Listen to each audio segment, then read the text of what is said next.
Hello there, and welcome back to War Thunder. So I hope you guys had a nice Christmas, and I hope you didn't burn out so far on the event.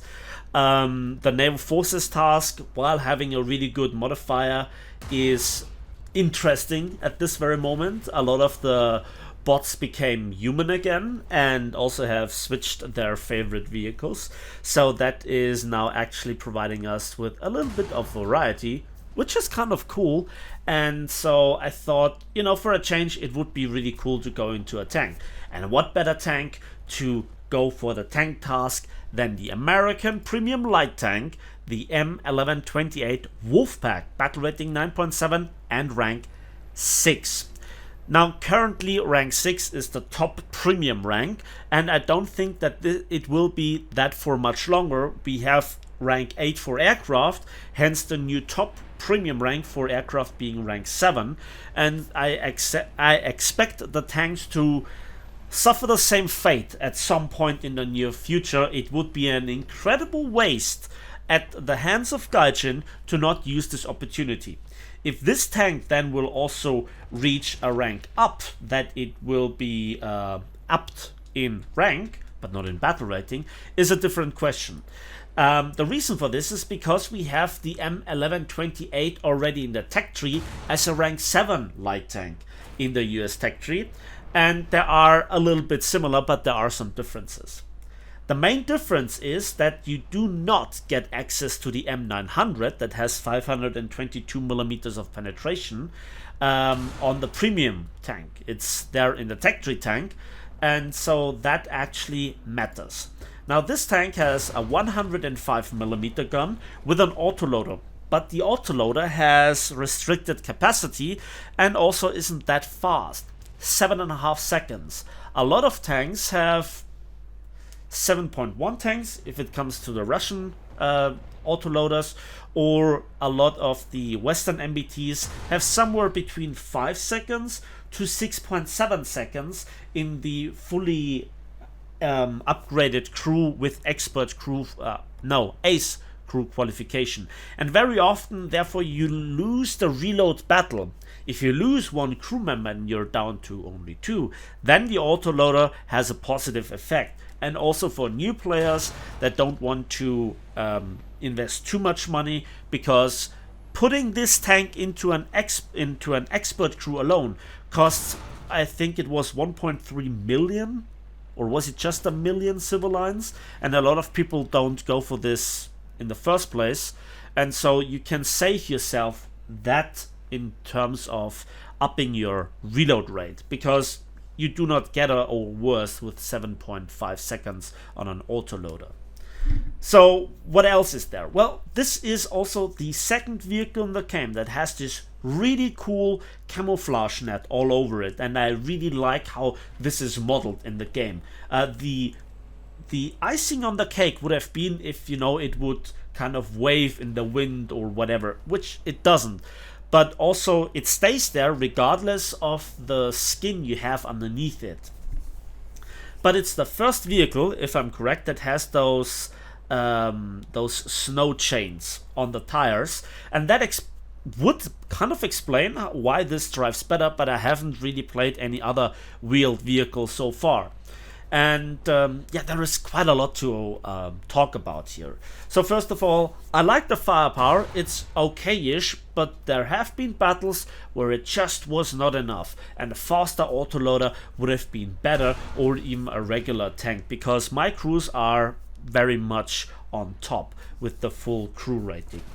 So what about the mobility? The mobility has been improved overall, I think, for real vehicles, and this tank has a horsepower to ton ratio of roughly 19, and the same story goes that on a paved road you actually can reach your top speed of 96 kilometers per hour forward, and in reverse it's still 12.5, but the acceleration is not quite there. However, the tank is not as disastrously slow in mud and really soft terrain as other wheeled vehicles used to be, so they might also have gotten faster.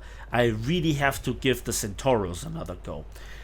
So the mobility is okayish, but the turning circle, the maneuverability on the spot in streets, etc., is not good. This I have to really mention. But on the open field, this tank actually can do stuff in terms of going to places. Then we come to the armor. Well, there is none. It's Mexas 2C with an inch of thickness, so every autocannon basically goes through. However, the turret is unmanned, and that can actually save you if you only let the barrel stick out. We have 3 crews, and 2 are in the turret, but the head is barely above the turret ring. So you can expose your gun, and when you get shot with APFSDS, you don't explode. You have the auto loader magazine drum, then below, between the 2 guys in the turret, and an extra reserve magazine, if you will, at the very back of the vehicle. That is a bit of a problem because it overall limits your ammunition capacity to only 18 rounds. And the autoloader capacity has only 8 shots plus the one in the barrel, and then it takes a really long time to get another shell into the autoloader reload. You get the idea. So if you're low on ammunition, get into a cap, because every shell that you reload instantly gets into the ready rack. Then let's talk about the gun handling, which is both good and questionable. First of all, you have only 5 degrees of gun depression and 15 degrees of gun elevation. However, you have 40 degrees of turret rotation speed and 36 degrees of turret elevation speed. And yeah, it also looks pretty cool that the turret is relatively rear mounted. But that means that you have to expose an awful lot of vehicle to get around the corner and take a shot at something. So there is that. Then we come to the other stuff. Because this is a light tank, you have access to artillery support, you have a scout drone, you can scout yourself. In arcade you have the airstrike capability. You have also a very good laser rangefinder that is fast, precise, and lets you get the shots in at range. We'll come to the ammunition in just a moment. And you have really good, I think it's 3rd generation thermal imaging for the gunner, the commander, and the driver. So all 3 people basically have thermal imaging, which is great. The problem is that when you drive forwards and you take a turn to the left but want to look straight, you look straight through the hot exhaust gases, and if you have the thermal imaging active, you see nothing. This is a big problem if you are in a night battle and you cannot turn it off, because if you turn it off and it stays, you can without problems see through it. But you know, I think the 3rd generation thermal imaging is a little bit of the selling point, isn't it? And the next thing is that we also have a heavy machine gun that is basically coaxial, but you can turn it also upwards independent from the gun.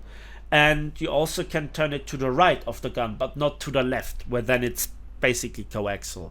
And you also have an actual coaxial light machine gun.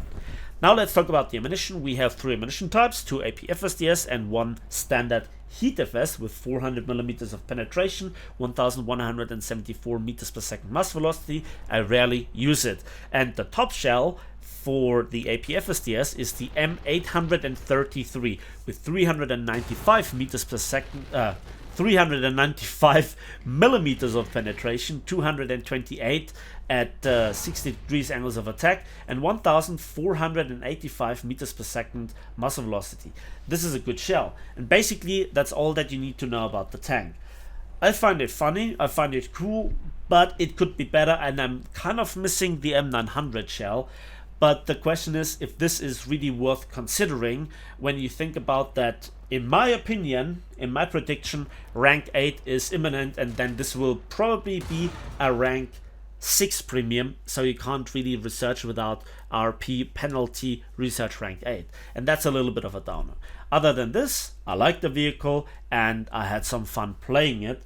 Wheeled vehicles are something that I have a little bit of a weak spot for, and yeah, it's a little bit of a mixed bag. So that's it for me today. I hope you enjoyed this video. Please give it a like, give it a subscribe if you want to see more, and we'll see each other as usual on the waves, in the skies, and on the battlefields of War Thunder.